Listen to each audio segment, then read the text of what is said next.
Welcome to the Selling Show, where we unpack, repack, and break down exactly how top experts sell their ideas, their value, and their services. This is your host, David Newman, and you are in the right place if you want better clients, bigger deals, and higher fees.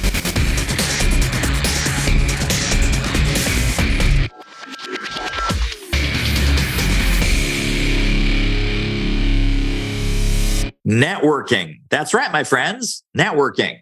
Even when you hear that word, I see some of you, you are shivering in your boots. There is that little tingly sensation crawling up your spine, not in a good way, but I have the man to help you totally reframe the way that you look at networking and business and life. Mr. Jake Thompson, welcome to the show. Thanks for having me, David. Excited to hang out today after we got to spend a little time together a few months ago in San Antonio. Yes. And I always like to tap into my smart friends and say, you got to come on the show. We got to talk to you. We got to showcase your brilliance. And so that's what we're going to do. I am going to compete every day. And by the way, this is Jake's brand. So I'm competing every day today to make this like one of the greatest episodes ever. So let's see how we do. Let's see how we do. High bar. I love the challenge. So tell us the Jake Thompson story. What were some of the interesting pit stops along the way that brought you to the work that you're doing today? Yeah, I never would have guessed that I would be doing the work I'm doing today. About high school, middle school, I decided I wanted to be a sports agent. You know, seeing Jerry Maguire, watching Tom Cruise, Cuba Gooding Jr., I was like, that's it. I can be around sports. I'm not going to play pro. That's the life. So I pursued it. Went to college with the intention of becoming an agent, finished college as I was interning with an agency, went to grad school, spent 2 years in the industry and was like, this is not at all what I want to do. And I laugh because there's some really good agents who I've gotten to be friends with and still know. And the individual I'd worked with at the time wasn't. It wasn't solid from morals and how they wanted to play in the gray line. And I was really uncomfortable with that. At the same time, I tell everybody, it's like going to a baseball game. You love going to a ball game and having a hot dog and watching the game, but you don't ever want to see how the hot dog is made.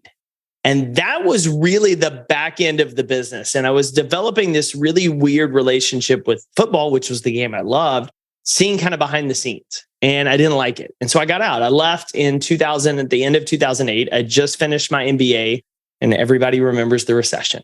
I can't get a job. Can't even get Best Buy to hire me for holiday hours. And so I had finished an MBA in sports business. I built a little bit of a network with people through grad school and college and just started reaching out.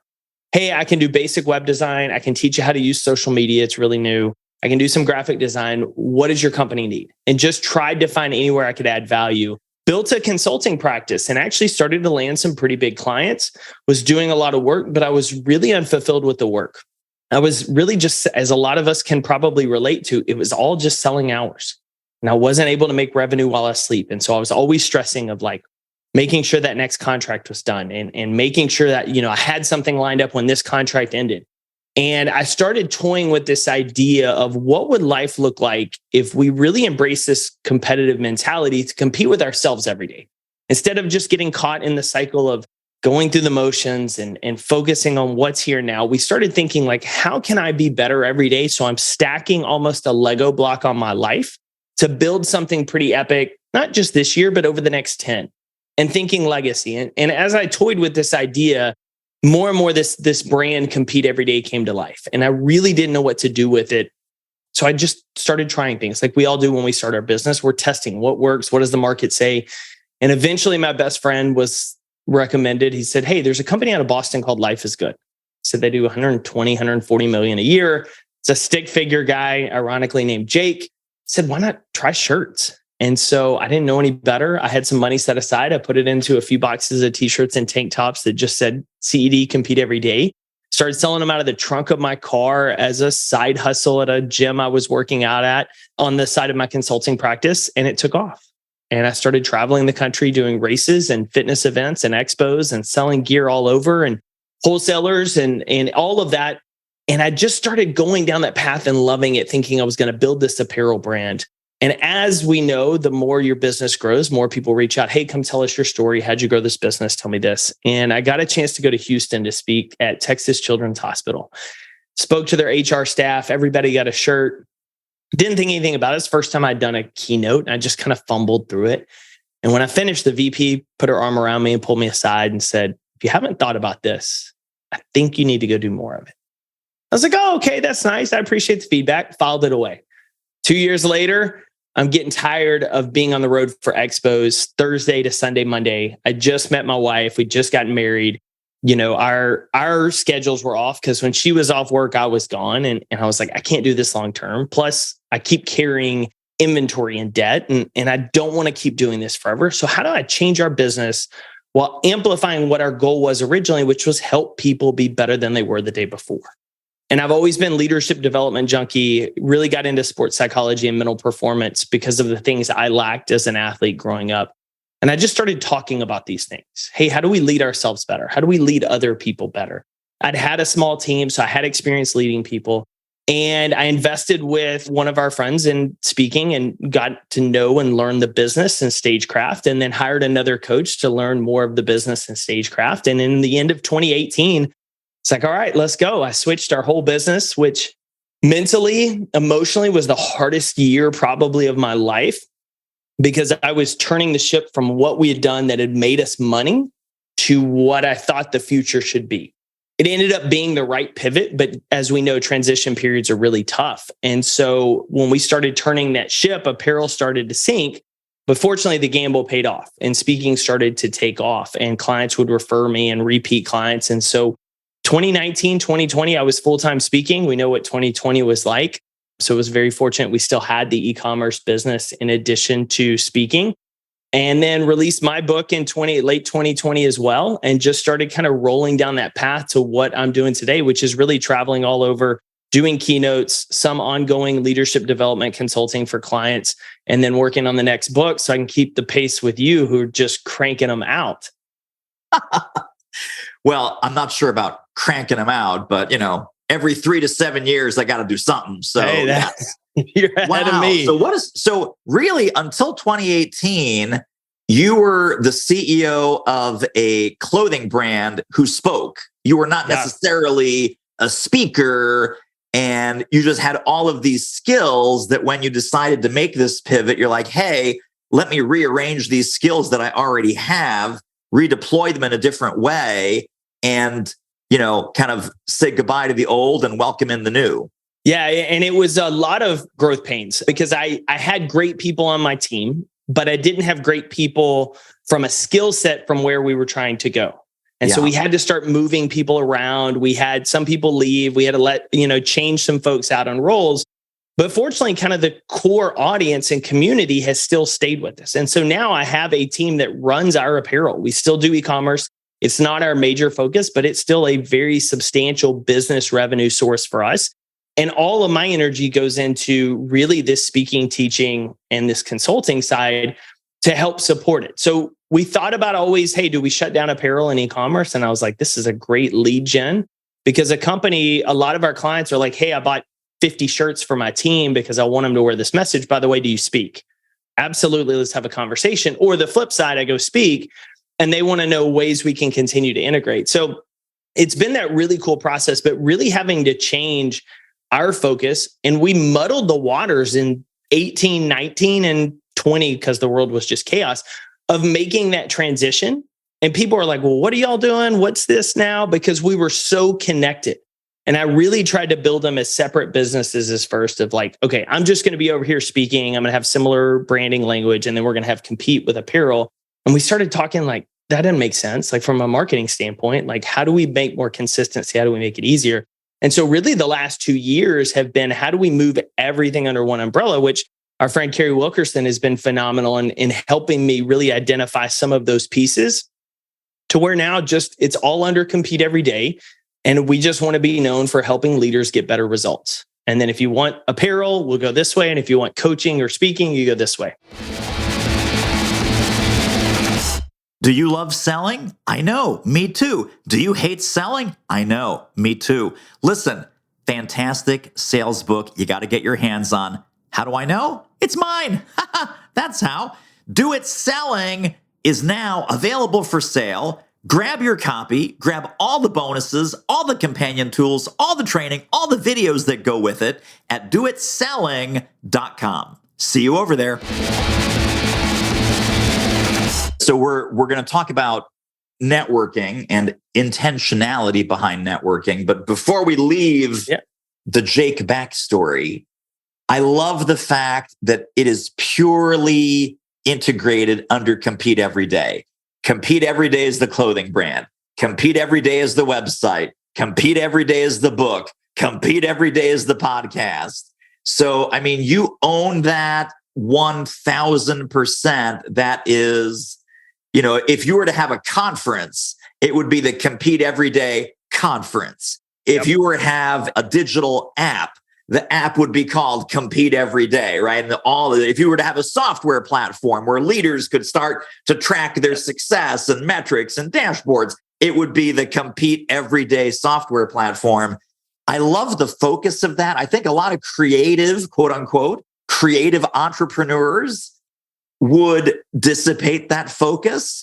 And they would be attracted by, we could call it this and we could brand it that. And we could, you're a brander. I mean, you're a professional brander. The clothing has a brand. You as a speaker have a brand. Your movement has a brand. Sticking with that brand, doubling down, tripling down, quadrupling down is really admirable. I just got to say that to you. I didn't do it from the beginning. So our podcast, I didn't from the beginning because of that same reason. I thought, I don't want to confuse people. Right. And so our podcast was the Better Than Yesterday podcast, sponsored by Compete Every Day.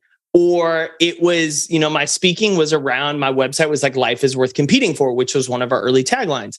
So they were floating there, which can create confusion. And so it's like, they're connected, they're not. And so when we realized that, okay, it's a great idea, but it really has to consolidate under one umbrella, that's where everything really starts to amplify, and it makes it easier for people to find us. They make it easier you search this, you find me as a speaker. We know that process. Sometimes it's a quick deal. Sometimes, let me listen to his podcast. Let me check them out. Let me float down, and it makes it a lot easier to go down that funnel to that. The spin is going to be the next book, because I know your books do it. You've got it all branded. The next book's not going to be Compete Every Day. I'm really excited about the one that we're working on now. But it's still going to fall under that umbrella of how do we help you compete to get better results. So I'm excited for the challenge of fitting that next title into this brand. But to your point, and to like a lot of people listening, it makes your life so much easier when you consolidate it into one and everything's the same. Yes. Not to ask for a spoiler, but is it Compete Every Week? Is the new book? There is no compete in the title, which is going to throw people, but I think it fits really well with one of my new keynotes and some of the ongoing work that we're doing from the stage of leadership development. It'll be a fun title and name that'll pop, I think. So I'm excited to see what we can do with it. Very nice. Very nice. So let's talk about intentionality behind networking and some surprising networking philosophies and strategies that you teach and that you believe in and that you practice. So first of all, for the folks that hate networking, let's get this out of the way. God, I do too. Tell us what you mean about networking in the smart way. Yeah, building relationships. I hate networking more than the next guy. Like in 2018, I would go to some local networking events in Dallas, and it was like people just shoving their business cards at you. And I was like, this is awful. Like, why would people go to this? And so I bought the URL, Networking That Doesn't Suck, and just started hosting a little event at a local bar and just said, hey, come hang out on a Tuesday. Come meet people you don't know. That was all I positioned it as. And so we had a group that would consistently show up, and different people would show up. And sometimes we had really large and sometimes small. Obviously changed when COVID hit. We stopped it. I haven't renewed it, but it was this idea of take intentionality to start associating with people that are like-minded or will challenge you versus kind of whoever's on the playground. If you think about when we're a kid, we just hang out with who's in the neighborhood or who's on the playground or in a class, and we adopt those relationships. And a lot of us keep that same mentality that, I just hang out with people that are around me instead of seeking out people to hang out with. Jim Rohn has the famous quote, "You are the average of the 5 people you spend the most time with." The one I've fallen in love with is Harvard's Dr. David McClellan estimates that 95% of our successes and failures in life can be attributed to the people we habitually associate with. 95%. And so if that doesn't say, oh my gosh, who am I hanging out with? Where do I need to hang out with these people? That's really where this whole thing started sparking, of being around the right lineup of people and finding the people not that just tell you what feels good and what strokes your ego, but will challenge you when you fall short. And I've been very fortunate that I haven't always had 5 right around me, but I've had 1 or 2. And those 1 or 2 have been willing to call me out, even if, quote, it jeopardizes the relationship. They're doing it for my best interest. And so as professionals, that's really hard for us because I'm a speaker. Why would I want to go hang out with other speakers? Like you and I, we had breakfast. We went to dinner with other speakers while we were in San Antonio. Everybody on the outside's like, well, aren't you in competition? Aren't you in conflict? Like, not really. Like, we talk about different things. We're all trying to serve and solve different problems. But even if we talk about the same thing, I've got a friend that's a speaker. He talks very similar topics. He's about 1.5 years ahead of me. We've gotten to be friends. And what happens? He can't make a gig. Hey, Jake, are you free these dates? Absolutely. Let me step in for you. Oh, by the way, I'm going to cut you a check for the referral on the back end. So you still win. You get the client happy, I get a gig, and you get paid as well as you're going to get the gig again probably next year when your schedule works. Like, there's something about that. But when we get into this solopreneur, when we get into this, our industry and service focus, we think, I don't want to hang out with anybody that's like me, that could take my business, that could take my clients. Instead of having more of the abundance mindset, this is, how can I hang out with people doing the same thing? Because they're probably dealing with the same problems. Yes. Networking with direct competitors. And I think if people have kind of a broader view of this, so for example, there is a nationwide networking group called Provisors.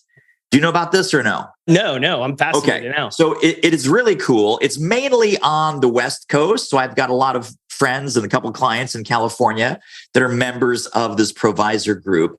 So think about this. It's regionally/locally based. They started out working with attorneys and with law firms and with law firm partners. Now, obviously, there's different practice areas, but one big law firm, they're going to have a tax practice. They're going to have a divorce practice. They're going to, right? And so the other competing law firm, they have a tax practice. They have a divorce practice. They have a corporate practice. But these people who, again, to your model, would ordinarily be seen from the outside as direct competitors. Why would one tax attorney from one firm in Los Angeles want to hang out with another tax attorney from a competing law firm also in Los Angeles? Because most law firms are local/regional. Some are national in scope, but you get LA clients in LA, you get Philly clients in Philly, you get Dallas clients in Dallas. Why would they do that? So the philosophy is, we make each other better. We're a resource for each other. Maybe it's overflow work like you're talking about, right? Hey, when we get maxed out, can we refer out to you and you refer to us? And then we enhance each other's capacity to serve clients. It could be idea exchange. It could be, hey, this has worked really well for us. Try this, try that. Give us the different categories of benefits of networking, not just with competitors, but kind of a 360-degree view of networking that you subscribe to. What are some of the benefits of doing that? So the abundance mindset coming into it's the biggest one of a rising tide raises all ships. And one of the biggest ones that I think is often overlooked is improvement in your industry or space. Because if you can elevate with like-minded people, collaborate, talk through problems, share this stuff, you both get better, or the group gets better, and you start to weed out the charlatans. You start to weed out the snake oil salesmen, the ones that we're always butting up against in events. And you learn about those people really quick, and they end up getting left behind because the ones that are driven start connecting together and helping each other grow. And the one that only cares about themselves, that's really not in it to help others, is trying to do it by themselves. And it's way harder. You don't climb Everest by yourself. You do it with a team. You've got a Sherpa. You've got all of this. And so that's a really big component of it. The exchange of ideas, even just an exchange sometimes of people of, hey, I've got this really awesome individual on my team. I think they're kind of tapped out with what we're doing. Your organization's in a different spot. I think they could be real value. Are you looking for this person? Or do you know someone who could? So not only are you helping exchange talent for that opportunity, helping them and the other organization, we all know hiring and retaining talent is incredibly tough. And so helping your team, and obviously the way I look at it is if you can hire somebody, develop, grow them, and they eventually outgrow your organization, they become one of your best brand advocates out there of like, you got to go work there because they are going to make you better and they're going to position you for whatever you want to go do. So I look at that. And then really a lot of us, especially in the service space, like we're winging it. Like I saw your post yesterday on LinkedIn that was so good about fee, like how much do you charge? Yes. And I loved all of the, like, don't answer this. Here's some phenomenal responses to it that I think everybody should check out on LinkedIn. But those are the type of things that are usually had around a dinner table with tequila. And like, let's talk, like when we talked, we ended up talking to like, what do you wear on stage? Like, how do you travel with this? What are you doing outside of speaking to build retirement income? We talked about things that when you're by yourself, you have no shot. You can spend all day Googling, but you don't know if it works for other people in your space or what other ones have done. And so I really feel like there's a 360 degree of information sharing that is way more pertinent to people that can relate to what you're going through. Of you travel all the time. How do you handle the relationship with your spouse and your kids when you're always on the road 3 days a week speaking? Or, these kind of situations that you can't really go to your friends for. Because if your friend works a traditional 8 to 5, 9 to 5, and doesn't have to worry about making payroll for his team and doesn't have to worry about traveling every week, so she's always at home, they can't relate to, say, your life as a speaker or as a consultant who's traveling. And so you need peers who can. And when you're open and sharing that information of like, hey, here's what works for me, they tend to do the same back, especially if you're with the right people. I've actually seen a handful of tweets this week, which were interesting, about people bragging on Twitter, of course, about like how much they paid for these masterminds. Oh, I paid like $50,000 a year. But one of the lessons they learned, they said the most successful people in there, the ones that made the most money, were open playbooks. They wanted to connect and share everything because they don't really care. They want everybody to win. The people that were just scraping by to get in, that weren't making as much money, were trying to hoard all their information. And he said, you very much distinguish the most successful people share it. And so if those are the type of people that share it, why wouldn't you want to spend more time adding value to them and getting value from them? Yes. Wow. Amen. To summarize what I heard, and I'd love to go deeper on some of these, the intentional networking that we could be and should be doing, it expands your reach. It expands your resources. So like you said, people, employees, hey, I found this new software. Hey, I found this fantastic new service, and relationships. So having smart people to tap into, ask questions, get advice, process issues out loud. I mean, this is really what the whole mastermind concept is, right? We've commercialized some of these mastermind concepts with groups like Vistage or YPO or EO or all of these different groups. Have you thought, Jake, about monetizing leadership mastermind groups within the companies that you serve? Or is that something that's on the horizon or that's interesting to you? No, the only mastermind right now, I've focused really on two. One that I'm just now joining. So I've been in a couple over the years myself. And one of the challenges you have is you go past kind of 2 years and people grow at different rates. And so if you outgrow a group you're spending time with, it becomes a lot harder to continually invest in that relationship. So it's okay, like seasons in life. You spend year and a half, 2 years with the group, you go get in another mastermind with people that are more on that same playing field. So you can talk about the same. The second is kind of the leadership cohort that we have at Compete. And we haven't done a huge job pushing it yet because I've been working out the kinks, but really we do kind of live every month, 2 calls a month, 30 minutes, and we do hot seats and we talk leadership lessons and life. And everybody's in different industries, but they're all managing people and they're all leading people and all of the problems are sharing. And sometimes I have to teach and sometimes I sit back and let them talk, which is the most value in that. And so those are really the two areas I focus on, but I'm always intentional myself of making sure I'm involved in at least one mastermind every year, solely for the fact of being exposed to new idea and new relationships. One of the first ones I was in was a complete scam. Oh my gosh, the guy was a crook.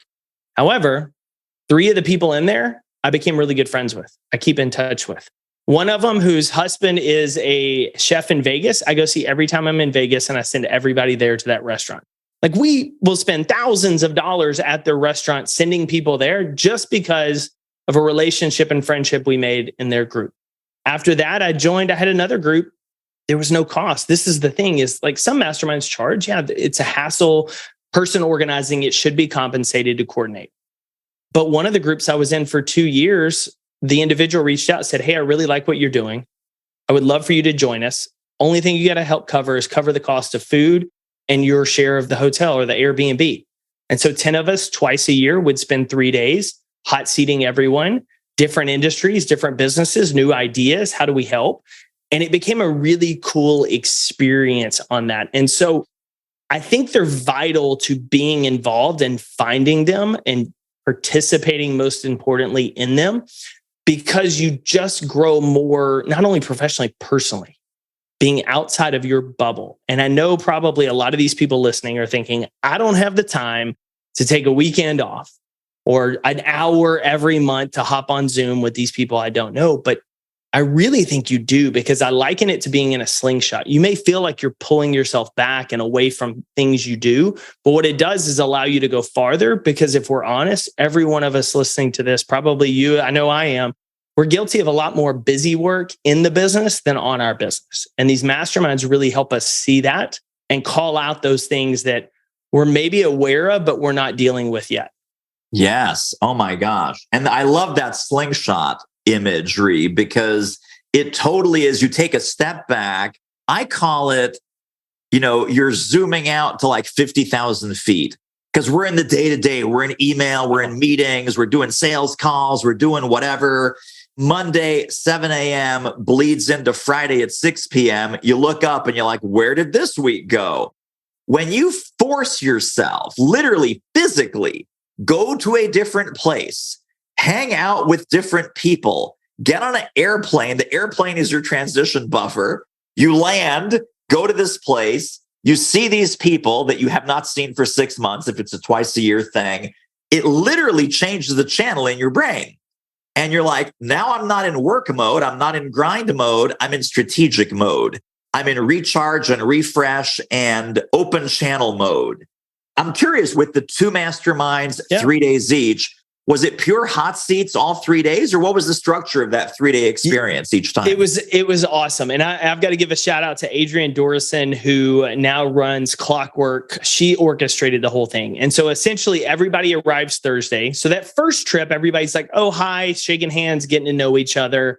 And that first time you're all introducing, obviously trip 2, 3, 4, like, we know each other.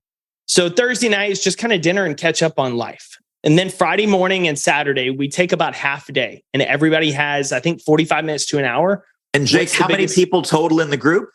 We had 8 to 10. Okay, so it's small. So about 4 to 5 hours on Friday, 4 to 5 hours on Saturday. Yeah. Of what's the biggest problem you're stuck with? What questions do you have for the group? And so sometimes it was personal, sometimes it was professional. A lot of times it was us realizing we need to get out of our own way. But we would take an hour and the person would share, and then everybody in the group would just throw out ideas and ask questions and pull things out. And it was a really cool experience, because not only did you learn when you were in the hot seat, you learned by asking questions and watching the rest of it. And then the afternoons, we would go do something wherever we were. Like, we would do warm months. So summertime, we'd go up north. We did Whistler one year. And so we'd do a ride on the gondola. And then winter months, we'd go south. So we were in Florida. We did a swamp boat ride, which was wild. And so we would pick activities because we knew, how do we better spend time together, knowing we're taking time away from work. We're going to spend time working hard in the morning. In the afternoon, let's just spend time together, get to know each other, have some fun, do it again the next day. And then we would leave on Sunday morning. And so that was a fun way to say, pick a cool city, go there, do a giant Airbnb. Everybody has their own room, their own bathroom. It's easy to meet. And then we can go explore the city we're in as a fun way of making it a work play trip that you really get to know people better in those kind of casual conversations that help, obviously, the Q&A and the hot seats during the time. Hey, if you're loving this episode as much as I am, pop over to doitmarketing.com/manifesto and get your free 37-page download guide to how to sell smarter, sell more easily, sell more often. That's what we're here to help you with at The Selling Show. Off you go. Now, just to be clear, because I know there's many different kinds of mastermind groups, and this is just so brilliant because we're kind of going from high-level networking into like the ultimate level of networking, really, you might say, is a mastermind group. Yep. You mentioned Clockwork. So was this a self-directed thing or was this under Mike Michalowicz's? No, this was before she even launched. So this was about a year to a year and a half before she even did it. She was doing her own thing. She just made the decision. I absolutely love her for it. She just said, you know what? I need to spend more time with people intentionally. And she said, I'm connected with, I know some, or we exchange online. And so she reached out to people very intentionally, said, hey, we already know each other. Hey, we followed each other for a while, like what you're doing. Would you want to be a part of this? And there was no investment other than invest your time, bring your 100% self, and then help us split the cost, which was a really cool setup because most masterminds is like, hey, you got to drop 5K, 10K, 50K, whatever. Yeah. And she just said, I think everybody here is doing really good work and I want us to help each other do even better. And so that was a really unique experience. And so it doesn't require that, but you have to be the person who initiates that and finding those type of people. And I think I've got a new speaker mastermind group. 2 I'm in essentially. 1, we just meet for breakfast the 4th Friday of the month locally. So local DFW. And then another group we just started because all 4 of us were talking. We're like, we know each other, we're hanging out, but we're not really diving into business. And all of us have old masterminds that we were in that they're not growing like we are. They're doing other things. And so we can't have those same conversations. So let's just start. So there's no cost to either one of those. It's just the time investment. And there's some Friday mornings where I'm like, I really want to go do an hour, 15 coffee Q&A. But then I'm like, yeah, because here's what I learned last time. And I'm going to add value. And even if I don't get anything out of it today, who can I help? Because that should always be our mentality in everything we do is who can we help? And adding value to them because we know it'll come back in kind later. Yes. Wow. So powerful. There's an accountability piece. And so sometimes a mastermind, formal, informal, paid, unpaid, sometimes there's not a big focus on accountability. Like, hey, 6 months ago, you said you want to do A, B, C, and D. It's now 6 months later. We're getting back together. We're in a different, cool, remote, wonderful, tropical location. Hey, 6 months ago, did you do A, B, and C? And sometimes it's just, hey, we're here to refresh. We're here to unwind. We're here to strategize. We're here to help each other. You're responsible for your own results from last time. Where are you now? What do you want to do now? And there's almost no accountability. I feel like that's about either a networking friendship or a mastermind friendship. And where does accountability play into it? It's got to be in there. I think if you're going to go on a really cool resort and talk strategy, but there's no accountability, you've just wasted time because we all need accountability. And so that was the one thing with us, like one of the speaker groups I was in for a couple of years, we would meet and then it was like, hey, what's the deadline? And then on that deadline, everybody put alerts in their calendar of like, hey, check in with David today, check in with this person today. And so we knew when everybody's deadlines were and to check in and you had to own it. And if you didn't do it, why didn't you do it? And what was going to be the result? Because what we didn't want to have happen is you don't want to invest time with people who are always telling you, oh, that sounds great. I'm going to do that. I'm going to do that. And then they never do it. That hurts the group dramatically. And so accountability has to be the crux of it. Now, when you're with a bunch of strangers, it's really hard sometimes because you've made no relational deposits into them. That's why I think spending time with those people, having dinner, doing things like that allow you to build that relational deposit, that relational bank. So when you do call someone out for not doing the thing that they said they would do, you've got something to withdraw. But I think that has to be paramount if you're looking at how can I build these relationships better? Because that's kind of the paramount to any relationship, right? Like even a buddy who you want to get coffee with, if you go to coffee with him 3-4 times in a row and you keep hearing about the same dang thing, same problem at work, like after twice, if you keep listening to it, you're just enabling them to do nothing versus calling them out and holding them to a higher standard And if you don't hold them to a higher standard, what are you holding yourself to? And so I think from an accountability and mastermind, it has to be established like, hey, we're coming here, we're getting to know each other, we're going to support each other's business. But when we leave here, you're committing to do something by a specific date, and we're going to hold you accountable to it. And if you miss it once, maybe we'll give you a mulligan. But if you go twice and nothing outside of your control has derailed that, then you're probably going to be removed from the mastermind because you're not contributing to it or following through. And we want this to be about people who follow through. Yeah, really important. I think there is both with networking groups and with mastermind groups, there is an element, a negative element of what you mentioned, which is like the cool kids club, where they're interested in hanging out. They're interested in having a presence or saying, hey, I'm in a mastermind with Jake Thompson. They tell all their friends, you know, Jake Thompson, compete every day. He's a great guy, man. He's one of my good friends. In fact, we're in a mastermind group together. This person is saying, doesn't do any work, not accountable, doesn't show up, doesn't check in, doesn't hold other people accountable. It's a social thing for them. And so your recommendation is, hey, be on the lookout for that kind of person. If you have to remove them from the group or remove them from the group, is there a way to filter for that up front? Is there a way to test their commitment that they're serious and they don't just take this like a social event? Yeah, there's a couple of things I've seen. So sometimes that's where the financial piece comes in. The investment to be in eliminates a little bit. Application process will eliminate some people because you can tell, does somebody just like throw it on there, or do they actually take time to have some thoughtful answers? So those are two really easy screening. The other is bringing in people through word of mouth.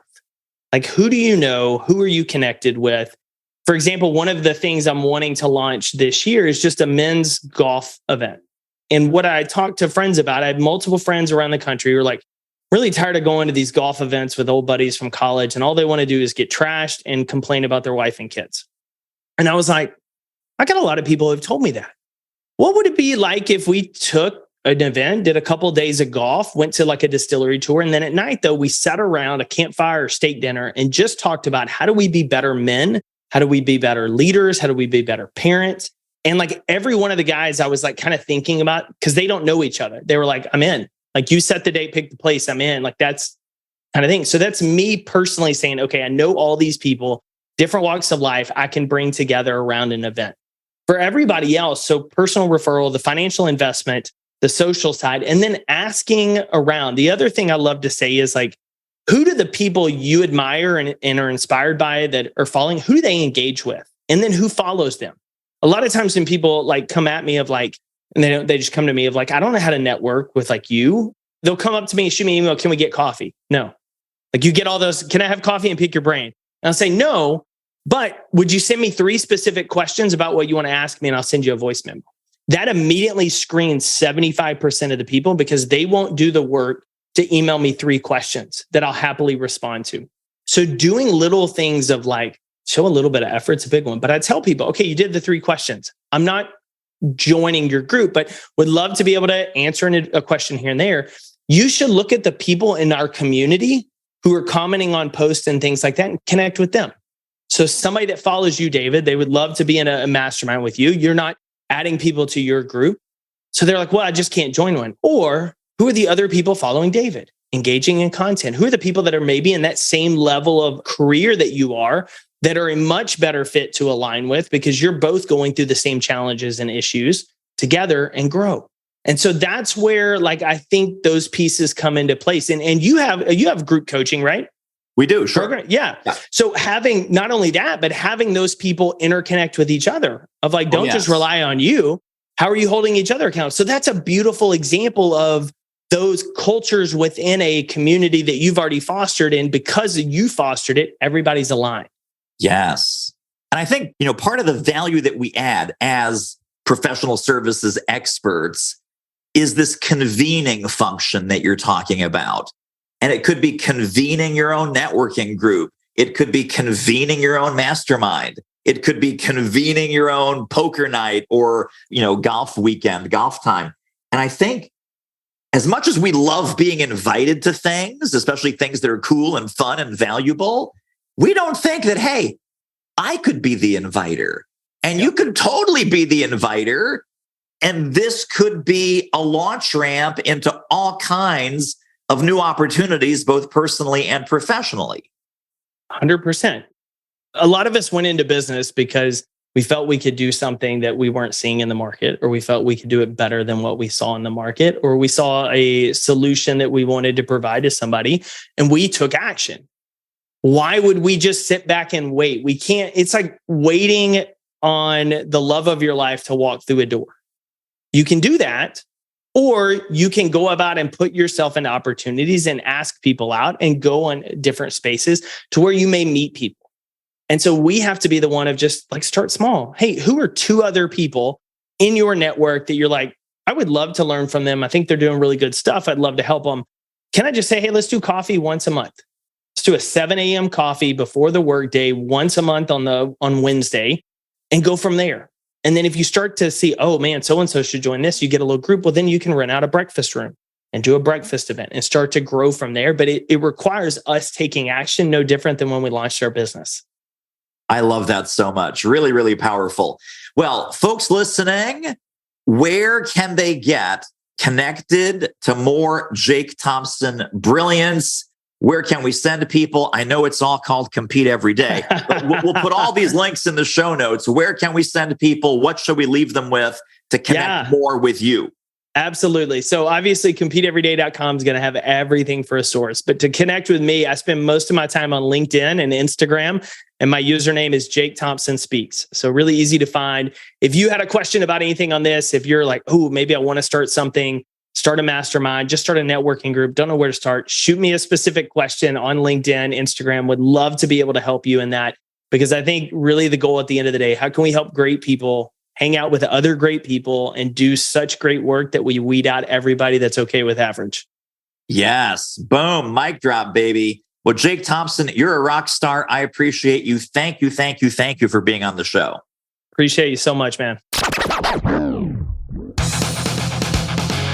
And that wraps up another episode of The Selling Show. Hey, tell you what, if you like us, rate us and review us on Apple Podcasts, subscribe, tell a friend, go grab the notes and downloads and extras at thesellingshow.com. See you next time.